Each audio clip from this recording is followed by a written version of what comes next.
삼성전자는 지금 그 파운드리 사업부에 대한 밸류가 전혀 반영되어 있지 않습니다. 두 종목 중에 뭐가 좋아요 물어보면 중장기로는 삼성전자가 더 좋다고 말씀드리는 게 네이버, 카카오, 네카오 이렇게 얘기하시면 안 되고요. 네이버는 그냥 코어위브, 네비우스 이런 회사들이랑 같이 비교를 하시면 좋을 것 같습니다.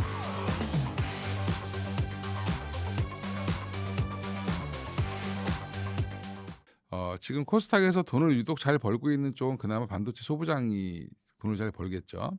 그다음에 밸류에이션 계산도 가능하고 리포트도 잘 나오고 그러면 접근이 용이한 쪽은 지금 코스닥 내에서는 반도체 소부장이 가장 1순위가 될 것 같고요. 그다음에 지금 반도체가 언제 피크아웃이 나올지 모르겠지만 중요한 거는 공장은 계속 짓는다. 아까 제가 했잖아요.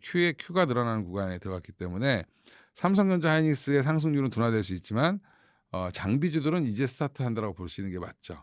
예. 물론 이제 밸류에이션이 비싸냐 안 비싸냐 이거는 지금 논란이 있습니다만 지금 최근에 많이 빠지면서 반도체 소부장 아니면 반도체 소부장 관련된 ETF 이런 것들은 충분히 투자해 볼 매력이 있다. 지금부터 공장 열심히 지어도 2035년까지 계속 지어야 된다라고 보면 엄청난 호황기 초입에 들어간 거죠.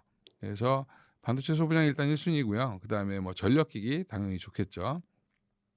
전력기기는 대부분 주요 종목이 이제 코스피에 있기 때문에 그것도 이제 알아서 투자를 하셔야 될 것 같고 그리고 지금 코스닥에서 핵심이 바이오잖아요. 또 바이오가 또 비중이 높은데 알테오젠이 오늘도 이제 기술출을 하나를 했고요. 5천억대 기술출을 했고 올해만 3번째 기술출입니다. 그리고 여름에 원래 잘 안 나오는데 휴가하기 전에 빨리 이제 사인하고 넘긴 것 같은데 일단 알테오젠의 이제 실적 호조 이런 것들도 이제 조만간에 나올 거고요.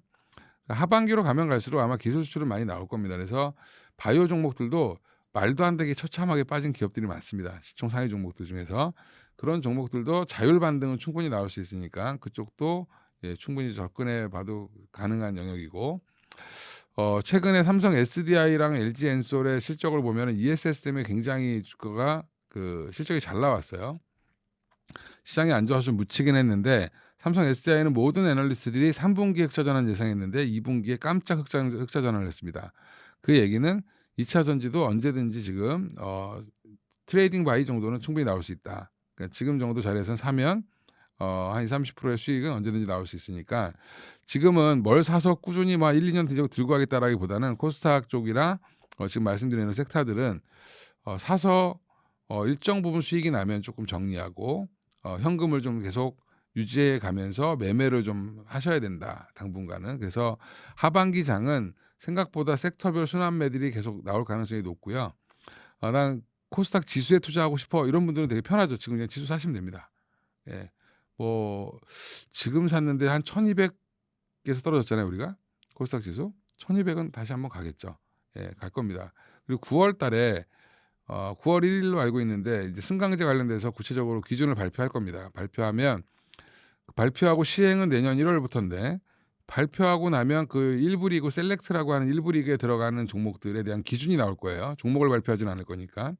그러면 기준이 나오면 그게 뭐가 될지 또 갑론을박 나오면서 그런 종목들은 또 수급이 엄청 몰릴 수 있습니다. 예, 그래서 그런 것까지 감안하면 9월 달은 지금부터 9월까지는 적어도 한 2달간은 코스닥이 괜찮을 것 같다. 이렇게 말씀드리겠습니다. 정책적인 드라이브 걸리는 거는 조방원이죠. 조방원은 언제든지 올라갈 수 있습니다. 지금은 방산도 어제 갑자기 좋았는데 하반기에 이제 수주 모멘텀이 여전히 많이 있고요. 방산은 그다음에 조선 같은 경우도 지금 마스카 프로젝트 본격적으로 이제 진행이 되기 시작을 하고 있죠. 지금 워싱턴 DC에 우리 사무실 만들어 놓고 이제 협상을 본격적으로 하고 있습니다. 그래서 하반기에는 뭔가 가시적인 성과가 좀 나올 가능성이 높으니까 조선주들도 여전히 관심이 많고 원전은 말도 안 되게 나쁜 일도 없었는데 반토막 났습니다. 예, 그러니까 기술적 반등 정도도 충분히 나올 수 있을 것 같다. 오히려 호재가 많은데 원전은 그쪽도 여전히 좋고요. 이제 그거보다 그러면 난 이거 조방어는 이제 지겨워라고 하시는 분들은 그냥 전력기기 사시면 될 것 같아요. 예. 효성중공업이나 현대일렉트릭이나 LS 일렉트릭이나 이런 종목들 지금 고점 대비 거의 반토막 났죠. 예, 그러니까 이제 반등 또 나오고 있는 중이니까 그리고 지금 전력 수요 급증에 따라서 전 세계가 지금 난리죠. 예, 폭염 때문에 난리고 AI 데이터 센터 지으려면 결국엔 전기 필요하고 여러 가지 면으로 봤을 때는 전력기기가 단기 반등은 좀 강하게 나올 가능성이 높고요. 그 외에도 뭐 이제 아까 뭐 화장품도 얘기하셨지만 뭐 전혀 상관없는 소비 재단들도 좋겠지만 일단은 지금은 저는 코스피 내에서는 전력기기 보시고 조방원 정도 보시면 될 것 같고 그저 안에서 하나 고르시는 게 될 거 다 못 사니까 하나 고른다면 조방원 중에 하나 고른다 그러면 그냥 조선 고르시는 게 좀 편하죠. 예. 그다음에 전력기기, 그다음에 코스닥으로 가면 반도체 소부장, 예, 반도체 장비 쪽으로 좀 보시는 게 좋을 것 같고 그 외에 인제 추가로 뭐 바이오에 관심 있는 분들은 바이오도 지금은 사도 한 20-30%는 충분히 올라올 수 있는 자리인 것 같습니다. 테마주처럼 가기에는 좀 어렵죠. 빌 게이츠가 지금 그 SMR 얘기한 게 처음이 아니라 예, 계속 얘기했어요. 예, 근데 안 짓고 있죠. 그러니까 미국의 정부에서 허가를 안 해준다라고 얘기하는데 사실 그건 핑계고요. SMR이 지금 수익성이 안 나와서 그러는 거예요. 수익성이 나오려면 대량으로 지어야 되는데 일단은 어디도 지금 지어본 데가 없습니다. 자유지정에서. 그러니까 중국이 SMR을 아마 설치했다는 얘기는 있는데 정식으로 밝혀지지 않아 가지고 잘 모르고요. SMR 한 지 지금 벌써 한 7-8년 됐는데 아직까지 한 기도 지어본 적이 없습니다. 예, 그래서 그거를 우리나라에 먼저 지어 보느냐, 우리나라도 이제 SMR도 한 2-3기 정도 지어서 이제 테스트해 보겠다라고 하는데 SMR은 왜 SMR을 만드냐면 소형 모듈형 원전이잖아요. 그러면 소형 모듈이라는 게 모듈이라는 말의 핵심이 있는데 한마디로 공장에서 찍어내는 원자력 발전소라고 생각하시면 돼요. 예. 작게 아예 규격화 시켜가지고 공장에서 찍어내듯이 만들어가지고 그냥 탁탁탁탁 설치하는 겁니다. 그래서 대량 생산을 안 하면 수익성이 없습니다. 대형 원전보다 안 좋아요. 그러니까 장점은 많이 만들어서 대량 생산을 해가지고 한꺼번에 깔면 비용이 확 떨어집니다. 그래서 발전 단가를 낮추는 데 굉장히 좋죠. 그리고 데이터 센터 같은 데 이제 바로 옆에다 지어 놓으면 훨씬 더 안정적인 전력을 공급할 수 있으니까 더 좋고요. 소규모 분산 발전할 때 굉장히 좋은데 아직은 시행을 안 해봤다는 게 문제예요. 근데 두산에너빌리티는 많은 회사들로부터 지금 그 소형 모듈 엔진에 그 원전에 들어가는 주기기를 주문을 이미 받았습니다. 아직 짓지도 않는데 왜 주문을 받았냐? 예, 허가되면 바로 딱 투입하기 위해서 준비하고 있는 회사들이 많이 있습니다. 그래서 지금 미국에서는 보조금 얘기도 좀 나오고 있고 주별로. 그래서 원전보다 지금 원전은 좀 약간 뒤로 밀려 있는 것 같은데 이번에 마스크가 그러니까 미국과의 이제 그 투자 계획에서 원전이 좀 포함되지 않을까라는 기대감이 여전히 있죠. 예, 지금 그러니까 일본과 같이 경쟁을 하고 있는 거니까 아마 지금 환율이 좀 떨어지고 엔화도 좀 떨어졌잖아요, 그죠? 그래서 원화 강세, 엔화 강세가 다시 나왔기 때문에 우리가 1달러에 1,550원 할 때 미국에 투자하는 게 유리할까요? 1,430원일 때 투자할 게 유리할까요? 그러면 1,430원일 때가 유리하겠죠.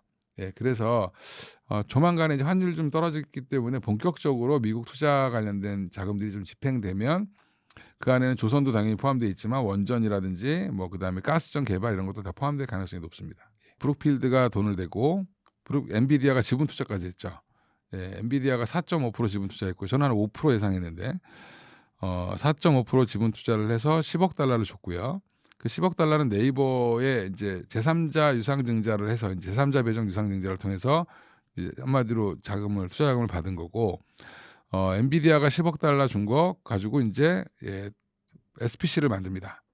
예, 만들면 90억 달러를 누가 되냐면 브룩필드라는 이제 캐나다의 자산운용사 대체 자산 운용에 이제 자금을 많이 운영하고 있는 쪽에서 90억 달러를 대서 100억 달러 규모로 이제 그 SPC를 만드는 거죠. 거기에서 데이터 센터를 짓고 AI 데이터 센터를 짓고 그걸 가지고 이제 네이버가 운용을 하고 수익이 나오면 당연히 분배하겠죠. 그다음에 뭐 이제 그 브룩필드에서 일부 가져갈 거고 엔비디아는 안 가져갑니다. 엔비디아는 지분 투자를 한 거죠. 네이버에 직접 투자를 한 거고 그러면 왜 했냐? 엔비디아가 왜 지분 투자까지 했을까 생각해 보면 코어위브 모델을 보면 똑같습니다. 코어위브도 지분 투자를 10% 했어요. 10% 했는데 네오클라우드 업체를 만드는 거죠. 한마디로 아시아의 네오클라우드 업체를 만들어서 네이버가 결국에는 엔비디아의 칩을 사서, 그건 한마디로 지금 서버 렉을 다 사서 데이터 센터를 짓고 그거를 인제 우리 네오 클라우드 업체들처럼 임대를 해 주거나 본인이 쓰거나 이렇게 해서 진행을 할 겁니다. 그래서 지금은 비교군을 인제 코어위브, 네비우스 같은 회사로 인식을 하는 것 같습니다. 어제부터 그렇게 반응을 보였고요. 미국에서 코어위브가 급등하니까 네이버도 어제 한 10% 가까이 급등했죠. 예, 한 9%, 8% 이렇게 끝났는데 종가에는 예, 상승 추세가 당분간은 좀 코어위브를 보면서 따라갈 가능성이 있다. 그래서 이제는 네이버, 카카오, 네카오 이렇게 얘기하시면 안 되고요. 네이버는 그냥 코어위브, 네비우스 이런 회사들이랑 같이 비교를 하시면 좋을 것 같습니다. LTA의 단점은 가격에 한마디로 가격이 좋을 때 메모리 가격이 계속 상승하는데 가격을 묶어버리면 물론 조건이 뭐 연차별로 나눠져 있을 겁니다만 약간의 상승의 제한이 있죠. 가격 상승에. 대량 구매하는 쪽에서는 길게 오랫동안 구매하는 쪽의 입장에서는 싸게 사기 위해서 LTA를 맺는 게 좋습니다. 근데 왜 우리는 삼성전자 하이닉스가 LTA를 맺는 거를 호재로 봤냐면 그게 중요한데 메모리 반도체의 역사를 보면 항상 호황일 때 증설했다가 재고가 많이 남아서 그 다음에는 폭망하는 그래서 가격이 막 떨어져서 적자 폭을 막 엄청나게 키우고 공장은 더 지었기 때문에 가동을 안 하면 더 손해니까 더 가동을 하게 되고 악순환이 좀 이어지거든요. 그래서 한동안 하이닉스가 망할 뻔했죠. 23년도에. 예, 그 정도로 좀 힘들었었습니다. 근데 LTA는 공급자 단에서는 가격을 조금 깎아서 주더라도 한마디로 깎는다는 게 내가 좀 이거를 가만히 그냥 연간 단위로 계약을 하면 내가 1년에 뭐 그러니까 연간으로 뭐 한 30% 40%씩 계속 올릴 수 있는데 3년 단위로 묶어버리면 상승폭이 제한될 수밖에 없죠. 예. 아니면 일정 부분 깎아줘야 될 수도 있습니다. 그죠? 근데 내가 공장을 짓는 계획을 정확하게 할 수 있죠. 물량을 더해 보면 우리 LTA 맺은 계약 물량을 확인해 보니까 우리는 뭐 3년 동안 공장을 이만큼 더 증설을 해야 되고 내년에는 이걸 준비해야 되고 3년 뒤에는 이런 것들이 계획이 될 수 있다라는 거는 그러면 공급 과잉 자체가 나올 수가 없다라는 겁니다. 수요단이 견조하다라고 하면 이거는 굉장히 지금 삼성전자 하이닉스 입장에서 굉장히 호기를 맞은 거고요. 근데 이것도 LTA도 결국에는 페널티 조항을 이제 한 25% 선수금 받고 뭐 50% 이상은 무조건 인수해야 되고 뭐 여러 가지 조건들을 걸 거예요. 근데 그럼 취소하면 어떡하냐 이렇게 생각하시는 분들이 있어요. 예전에도 LTA 1년짜리 맺어놓고 취소하고 막 그랬습니다. 사가는 쪽이 갑이니까 그 당시만 해도. 근데 지금은 사가는 쪽이 갑일 수 있지만 여전히 을 같은 갑이죠. 현재는 아직까지는 그렇습니다만 나중에 만약에 반도체 가격이 떨어진다. 근데 떨어지면 취소하면 어떡하지? 이제 이게 인제 항상 의문점이었어요. 근데 지금은 구조를 보니까 취소를 하면 구조를 정확하게 알려주진 않았지만 일부 애널리스트들이 인제 그 내용을 들었다고 합니다. 그러니까 그분들이 얘기하시는 게 어찌 됐든 취소하면 2-3년 동안 반도체 가격이 급락하는 일이 나오지만 않으면 취소하면 무조건 손해 본다는 거예요. 그러니까 가격이 좀 빠졌다고 취소하는 순간 가격이 그래도 이 토탈 비용 페널티로 내야 되는 비용이 더 크다는 거죠. 그러면 이걸 취소할 확률은 없고 그러면 이렇게 생각하시면 되죠. 3년, 5년 이렇게 롱텀으로 이제 맺어 놓으면 지금의 호황을 3년, 5년 끌고 간다. 지금의 가격을 3년, 5년 이상 끌고 간다고 생각하시면 돼요. 그러면 그 사이에 뭐가 늘어나죠? 물량이 늘어나죠. 우리는 가격을 똑같이 받더라도 물량이 늘어나면 전체 영업이익률은 줄어들 수 있지만 전체 영업이익은 커지죠. 그래서 한마디로 파이가 커진다.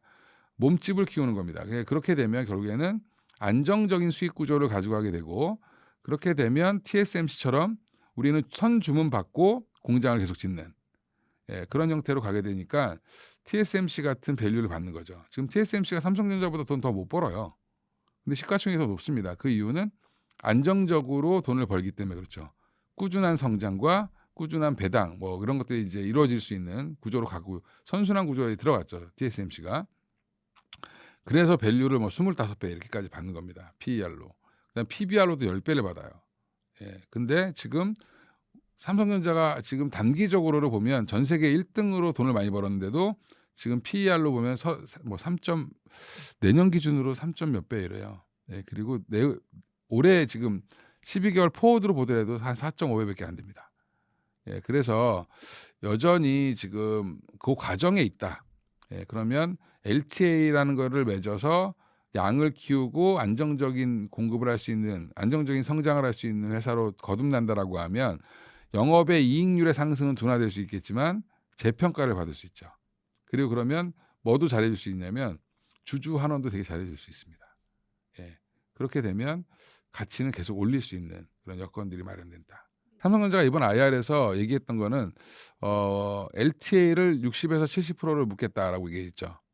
예. 그 얘기는 내가 계획을 정확하게 니네 선 주문 받고 공장 짓는다는 얘기예요.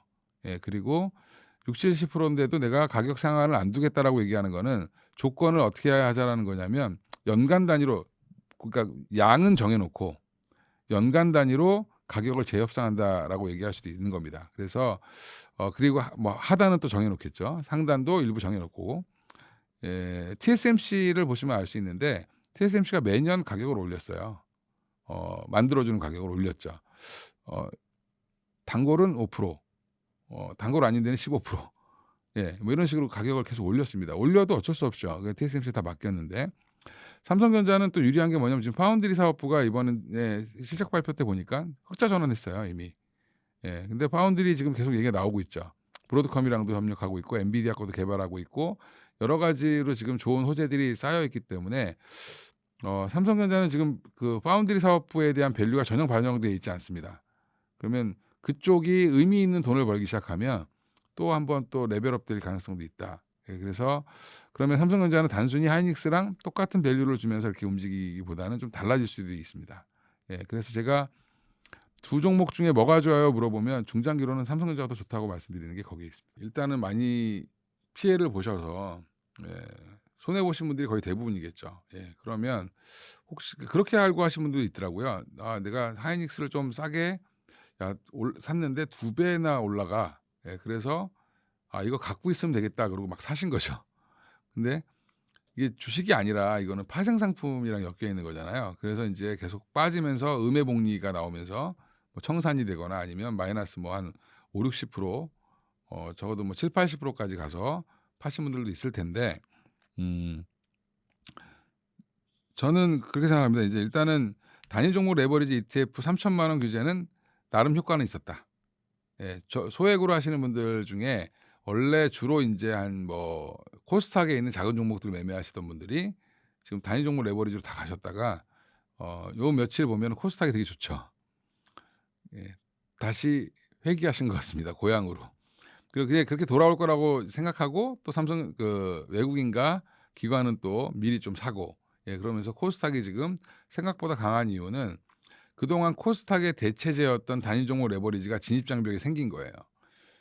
그렇게 투기성이 강하신 분들 입장에서는 3천만 원을 현금으로 둔다는 것 자체가 고통스러운 일이죠. 네.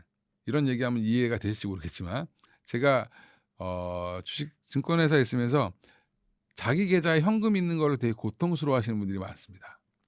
못 사서 안달이에요. 이거 뭐 사야 돼, 뭐 사야 돼? 예. 아니 좀 기다렸다 사시라니까요. 그러면 아니 지금 당장 살 수 있는 걸 좀 알려줘. 이렇게 얘기하세요. 예, 불안증이 있으신 분들이 있습니다. 그런 분들은 그거 못합니다. 그렇게. 그러면 차라리 그 돈을 그렇게 해서 3천만 원을 보증금을 놔두고 나머지 현금 갖고 레버리지를 하느니 차라리 지금 갖고 있는 돈과 3천만 원을 합쳐서 코스닥 시장으로 가죠. 예, 그래서 오히려 그쪽 가서 로봇 좀 애매하고 뭐 지금 반등 나오는 종목 따라잡고 하는 게 훨씬 더 재미있죠. 예, 그분들이 다시 돌아가고 있다. 예, 효과는 봤습니다. 제가 볼 때는. 그래서 제가 지난번에도 한번 말씀드렸는데 단위 종목 레버리지의 가장 큰 문제점은 금융당국이 잘못 알고 있다. 삼성전자 하이닉스의 변동성이 아니라 다른 종목들을 다 죽였습니다. 예, 수급을 다 뺏어갔죠. 그래서 삼전 하이닉스 뭐 30% 40% 조정 나왔다 그러는데 다른 종목들은 뭐 코스닥에 있는 종목들 보면 기본 한 60-70%씩 빠진 종목들이 많아요. 예, 그런 종목들이 지금 기술적 반등들이 계속 나오고 있죠. 효과는 있었다고 보고 있습니다. 가능합니다. 배열 조절은. 예, 이미 홍콩에서는 하고 있어요. 홍콩에서는 지금 우리나라 하이닉스 그다음에 삼성전자 단위 종목 레버리지 배율 조정했습니다.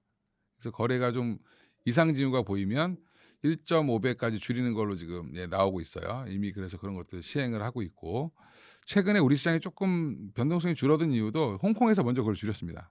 그리고 그걸 보고 우리나라도 지금 하겠다는 거기 때문에 충분히 의지만 갖고 있으면 할 수 있다, 배율 조정은. 그거는 인제 상품을 설계했을 때 결국에는 선물과 옵션의 조화를 조절하면 되거든요. 그다음에 LP를 어떻게 두느냐에 따라 달려 있기 때문에 조절은 가능한데 어 일단 불만은 있으시겠죠. 그걸로 이러신 분들도 그걸로 만회하고 싶으신 분들이 있으니까. 근데 그거는 뭐 정부 입장에서는 당연히 그게 뭐라고 하니까 그걸 대책을 세워야 되잖아요. 그중에 하나 정도로 생각하시면 되고 그러면 차라리 사실상 레버리지 단위 종목 레버리지 ETF의 매력은 없어지는 거죠. 1.1 배까지 하면 왜 그걸 왜 합니까? 그냥 본주 사지. 그러니까 차라리 아마 1.1 배까지는 안 갈 것 같고 그래도 뭐 1.3 배나 뭐 4배 정도까지만 뭐 조절을 해도 괜찮겠죠. 과열될 때는 좀 조절해 주고 과하게 빠질 때도 조절해 주면 됩니다. 그래서 그런 것들은 이제 충분히 뭐 가능한데 증권사들이 그러니까 운용사들이 피곤해지겠죠. 예. 충분히 근데 그거는 가능은 하다. 이렇게 말씀드리겠습니다. 근데 인제 본주가 버티고 있으면 그건 이제 만약의 경우에 대한 베팅을 하는 거잖아요. 그거는 어떻게 보면 도박이랑 똑같다고 보시면 되고. 그러니깐 바이낸스에서 이렇게 또 토큰처럼 그러니까 기초자산 해 놓고 토큰처럼 거래하는 것들 이제 가상화폐처럼 거래를 또 많이 했는데 그것도 뭐 10 배, 20배 이렇게 만들어 놨죠. 이번에 어 그런 게 잘못하면 한 주 가지고도 청산되고 막 그래요. 그래서 뭐 16 조가 날아갔다 뭐 이런 얘기도 나오는데 그 시장은 그들만의 시장입니다. 그래서 어 그게 주식 시장에 엄청난 영향을 미치기보다는 이제 ETF보다는 영향은 덜할 것 같아요. 그리고 그거는 어떻게 보면 도박 사이트랑 똑같다고 생각하시면 됩니다. 그래서 거기에 베팅을 하는 거죠.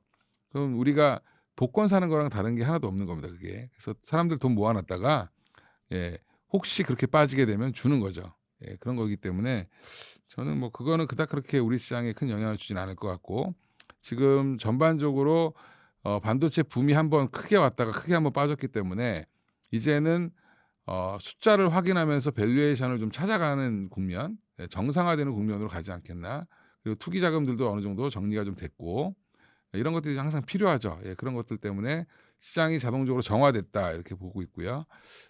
그래서 이제 삼성전자 하이닉스의 밸류에이션을 보고 투자하시는 분들이 본격적으로 인제 수익을 내는 구간으로 들어갔다. 근데 시간 필요할 겁니다. 그래서 예전처럼 급하게 막 가는 시장이 나오지는 않을 것 같다 이렇게 보고 있습니다.